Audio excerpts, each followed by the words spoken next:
نحمده ونصلي ونسلم على رسوله الكريم وعلى آله وأصحابه وآل بيته أجمعين. إن الله وملائكته يصلون على النبي يا أيها الذين آمنوا صلوا عليه وسلموا تسليما. اللهم صل على سيدنا مولانا محمد وعلى آل سيدنا ومولانا محمد وبارك وسلم وصل عليه. أعوذ بالله من الشيطان الرجيم. بسم الله الرحمن الرحيم. سلام عليه يوم ولد ويوم يموت ويوم يبعث حيا. صدق الله العظيم وبلغنا رسوله النبي الأمين الحبيب الكريم. درود و سلام بآواز بلند پڑھ لیجئے. صلاۃ و سلام علیکہ یا سیدی یا رسول اللہ وعلی آلک و اصحابک یا سیدی یا حبیب اللہ. قابل عزت تکریم سادات ذی وقار علماء اہل سنت، خلفائے ذی شان، نہایتی قابل احترام حاضرین سامعین، قابل احترام میری وہ بہنیں، وہ بیٹیاں جو آج کی اس روحانی تقریب سعید کے اندر حاضر ہیں، موجود ہیں. پروردگار سب کی حاضری بارگاہ ولایت میں قبول اور منظور فرمائے. آپ ابھی اپنے خطیب ذی شان زینت القرآ علامہ قاری محمد حنیف حسنی صاحب سے سن چکے ہیں کہ حضرت خواجہ زندہ پیر رحمۃ اللہ علیہ کا یہ 24واں ختم شریف عرس مبارک جس کے اندر ہم لوگ حاضر ہیں، موجود ہیں. پروردگار اس کامل ولی کی عنایات سے، آپ کی توجہات سے ہم سب کی حاضری قبول و منظور فرمائے. صاحبزادہ احسان الحق صاحب جو جامع مسجد حاضہ کے چیئرمین ہیں، وہ بھی دیگر منتظمین اور درگاہ شریف سے تعلق رکھنے والوں نے مل کر اپنے مرشد کے حضور اس خراج کا، اس محبت کا، اس پیار کا اہتمام کیا ہے. علماء کو بلا کر ان سے مواعظ حسنہ بھی سن کر، سرکار کی نعتیں اور اللہ والوں کی منقبت سن کر اپنے مرشد کی بارگاہ میں یہ ایک خراج ہے، محبت ہے. ویسے شان حضرت زندہ پیر کی اللہ نے اتنی بلند و بالا بنائی ہے کہ ہم اگر ایسی محافل نہ بھی کریں تب بھی وہ عند اللہ بھی مقبول ہیں، رسول اللہ کی بارگاہ میں بھی مقبول ہیں. اللہ کی بارگاہ میں قبولیت کا عالم کہ پہاڑ کے دامن میں جس وقت بھی جاؤ تو صرف اور صرف اللہ کے ذکر کی صدا ہے، ہمہ وقت ذکر اللہ. اور پوری زندگی میں حضرت پیر صاحب نے ضیاء الحق جیسی شخصیات آئیں، ملاقات کی، دستبوسی کی. پیر صاحب نے کسی کا نام تک نہیں پوچھا. ضیاء الحق ملاقات کر کے صدر پاکستان تھے، جانے لگے اور کہا کہ حضرت آپ نے میرا نام تک نہیں پوچھا. فرمایا ہم نے جو نام رسول اللہ کے توسل سے پوچھ لیا تھا وہ اللہ کا نام ہے، اور اس نام کے علاوہ ہمیں کسی نام کی ضرورت ہی نہیں. حاضرین، یہ بات کہنا آسان ہے، اس پر اترنا بڑا مشکل ہے. حضرت زندہ پیر کو اللہ رب العزت نے وہ شان و مقام و مرتبہ عطا فرمایا تھا کہ اس اتنے بڑے بلند و بالا دعوے پر آپ پورے اترے ہیں. آپ ان مقتدر علماء سے انشاءاللہ سماعت فرمائیں گے. فخر و سعادات صاحبزادہ پیر سید محمد فاروق شاہ صاحب سیالوی چشتی اور پاکستان سے تشریف لائے ہوئے ہمارے فاضل عالم دین جن کے آباء و اجداد نے زندگی بھر حضور والی بغداد کی بارگاہ میں اپنے خراج و محبت پیش کیے ہیں۔ میری اس سے مراد خطیب پاکستان صاحبزادہ محمد طیب ہزاروی صاحب، وہ بھی انشاءاللہ اپنی طرف سے ہدیہ محبت پیش فرمائیں گے۔ مختصر وقت ہے، صرف حاضری ہی پیش کرنی ہے۔ میری حضرت زندہ پیر سے 1972 سے لے کر وصال تک درجنوں نہیں 20 مرتبہ الحمدللہ ملاقات ہوئی، حاضری ہوئی، آپ کے ارشادات عالیہ سنے۔ 1972 میں آپ نے مجھے نماز عصر کے بعد 500 مرتبہ سورہ اخلاص شریف پڑھنے کی اجازت دی تھی، تو مجھے فرمایا پڑھو گے؟ میں نے کہا جی کیوں نہیں پڑھوں گا؟ فرمایا نہیں تم اتنے بڑے مولوی اور کہو گے میں مولوی ہوں، اور مجھے پھر سورۃ اخلاص پہ لگا دیا۔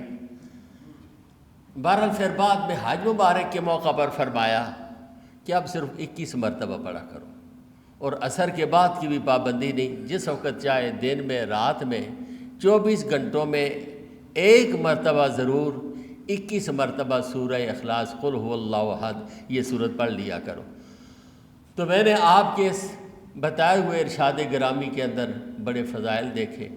مکہ شریف کے اندر آپ کی حاضری دیکھی، مینا کے اندر حجاج کرام موجود تھے، حاضر تھے، بلکہ میں آپ کے پاس بیٹھا ہوا تھا اور کسی شخص نے آ کر کہا کہ حضرت ہم نے دیکھا ہے اس وقت وضو خانے کا بڑا مسئلہ تھا، اب تو بہت زیادہ سہولت ہے، اس وقت ٹوائلٹوں کی بڑی دشواری تھی اور بڑے لمبے لمبے کیوں لگے ہوتے تھے کہ کب پہلا آدمی فارغ ہو کے بعد میں دوسرے کو موقع ملے۔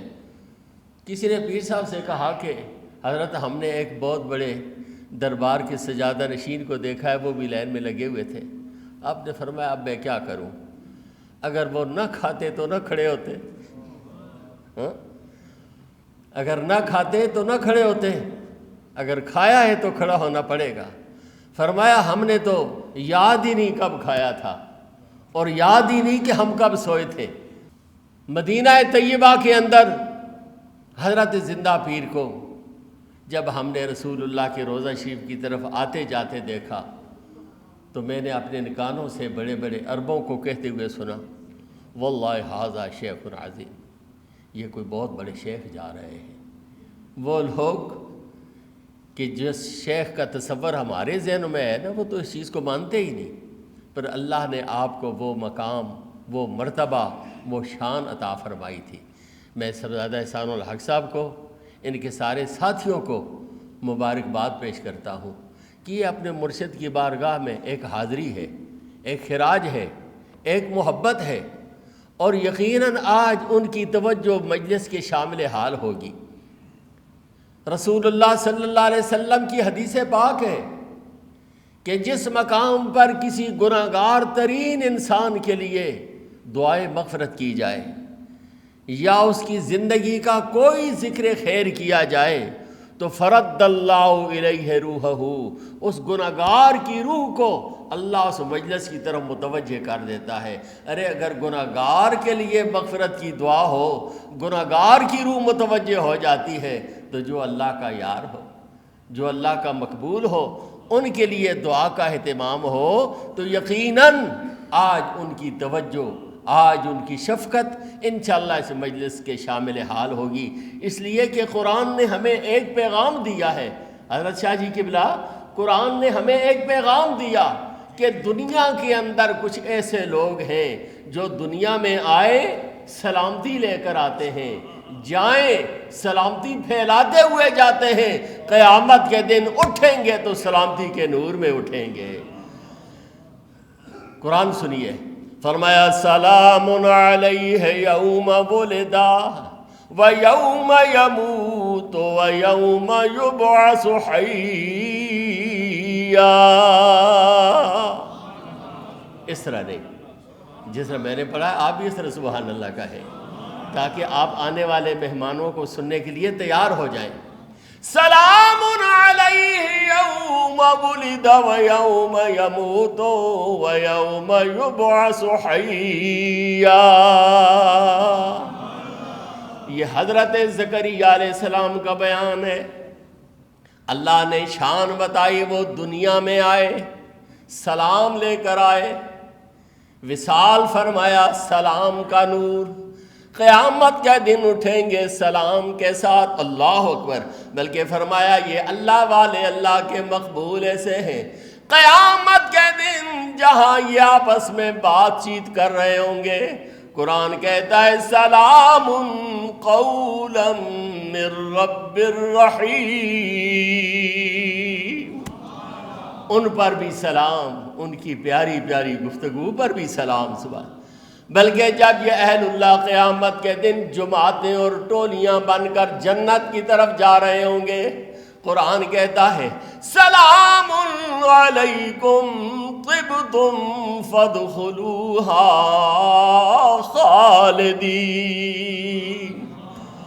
ٹولیوں کی شکل میں جنت کی طرف آنے والوں، تمہارے آنے پر سلام، تمہاری رفتار پر سلام، تمہارے چلنے پر سلام۔ اللہ اکبر۔ بہت بڑا مسئلہ حل ہو گیا کہ اللہ والوں کی تو رفتار پر بھی سلام، ان کی گفتار پر بھی سلام۔ لوگ آج تک یہ حیران ہیں کہ آیا نبی کو ہم سلام کہیں یا نہ کہیں؟ ارے جو نبی کے دامن سے وابستہ ہو گئے ان کی گفتگو پر بھی سلام ہے، ان کی رفتار پر بھی سلام ہے، ان کی گفتار پر بھی سلام ہے۔ یہ بندگان خدا کو شان، عظمت اور مقام یہ میرے اللہ نے عطا فرمایا ہے۔ تو حضرت زندہ پیر تو اللہ کے مقبول بندوں میں ایسے ہیں کہ جن کی رفتار پر سلام، گفتار پر سلام، انہی خوش نصیبوں میں حضرت زندہ پیر بھی تھے۔ حضور کی بارگاہ میں بڑی قبولیت، حضور کی بارگاہ میں آپ کو بڑی پذیرائی حاصل تھی۔ ایک وہ واقعہ 2-4 منٹ میں سنا کے گفتگو ختم کرتا ہوں جو ہمارا عین چشمدید واقعہ ہے۔ مدینہ پاک کے اندر حضرت زندہ پیر نے پہلے صاحبزادہ احسان الحق صاحب کے والد صاحب سے کہا، الحاج خلیفہ حاجی فضل الہی صاحب سے، کہ جاؤ ادھر انابیہ میں دیکھو، ادھر ایک مولوی صاحب رہتے ہیں غلام رسول، ان کا پتہ کرو، اگر وہ مل جائیں، ٹھکانہ مل جائے تو مجھے آ کر بتانا۔ ان کے والد صاحب الحمدللہ حیات ہیں، آپ ان سے پوچھ سکتے ہیں۔ حاجی صاحب گئے، پھر ٹر کر آ گئے، نہ پتہ چلا۔ بعد میں آپ نے صوفی عبداللہ خان صاحب سے فرمایا تم بھی تلاش کرو۔ واٹ فورڈ کے خلیفہ صوفی عبدالستار صاحب تھے، ان کو بھیجا، یہ سارے اپنے اپنے نمبر پر تلاش کر کے آ گئے۔ کسی کو پتہ نہ چلا کہ مولوی غلام رسول صاحب المعروف بلیوں والے بابا وہ کہاں پر ہیں، نہ کسی کو ملے۔ نماز عشاء کے بعد حضرت پیر صاحب سلام عرض کر کے جب نکلے نا، تو بجائے اپنے ہوٹل کی طرف، رہائش کی طرف جانے کے، سیدھا آپ چل پڑے۔ صوفی صاحب بھی، حاجی فضلہ صاحب بھی، دیگر تمام یہ خلفاء آپ کے ساتھ ہیں۔ اب جرت نہیں کہ آپ سے پوچھیں کہ حضرت کہاں جا رہے ہیں۔ آہستہ آہستہ پیر صاحب جا رہے ہیں، یہ سارے ارد آہستہ آہستہ چل رہے ہیں کہ نہ جانے یہ کہاں جائیں گے۔ چلتے چلتے ایک بالکل چھوٹے سے پرانے بوسیدہ مکان کے پاس پہنچے، دروازہ کھٹکھٹایا تو اندر سے ایک نوجوان نکلا جس کا نام تھا بلے شاہ، وہ بسالی روات کے رہنے والے تھے۔ جب باہر نکلے تو آپ نے پوچھا یہ کس کا مکان ہے؟ نے کہا جی ادھر اندر مولوی غلام رسول صاحب وہ بلیوں والے سرکار ہیں۔ یہ سب خلفاء حیران کہ حضرت کس طرح پہنچے، نہ پوچھا نہ کچھ۔ بہرحال اگلی بات حضرت شاہ جی بڑی حیرانگی کی ہے، جب آپ مولوی غلام رسول صاحب سے ملے تو وہ کہنے لگے حضرت آپ کیسے تشریف لے آئے، آپ نے کیسے تکلیف فرمائی؟ حضرت زندہ پیر نے فرمایا غلام رسول صاحب تم نے کسی کو دم کے لیے کہا تھا نا؟ تو کہا میں نے تو حضور کی بارگاہ میں عرض کی تھی۔ کہا جن کو تم نے دم کے لیے گزارش کی تھی انہوں نے مجھے دم کے لیے بھیجا ہے کہ جاؤ وہ غلام رسول ہے، وہ غلام رسول ہے، اس کو دم کر کے آ جاؤ۔ اس ایک بات سے پتہ چلتا ہے کہ حضرت زندہ پیر کو رسول اللہ کی بارگاہ میں کتنی پذیرائی حاصل تھی، حضور کی بارگاہ میں وہ کتنے مقبول تھے، وہ کتنے محبوب تھے۔ میں پھر آپ حضرات کو مبارکباد پیش کرتا ہوں، آپ نے اپنے مرشد کی محبت کا اہتمام کر کے دور دراز سے مہمانوں کو بلا کر اپنی عقیدت کا اظہار کیا، یقیناً وہ توجہ فرما رہے ہیں۔ جہاں آپ کے خاندان کے شہزادگان، جن میں حضرت پیر حبیب اللہ صاحب ہیں، دیگر تمام شخصیات، وہ آپ لوگوں کے لیے دعا کر رہے ہیں، خصوصی طور پر حضرت زندہ پیر کی توجہ میرے اپنے ایمان و عقیدہ کے مطابق ہمارے شامل حال ہے، وہ کرم فرما رہے ہیں، وہ توجہ فرما رہے ہیں۔ یقیناً پاکان امت کی توجہ سے انسان کی دنیا بھی بہتر ہوتی ہے، دین بھی بہتر ہوتا ہے۔ اللہ پاک سن سنا کر عمل کی توفیق عطا فرمائے۔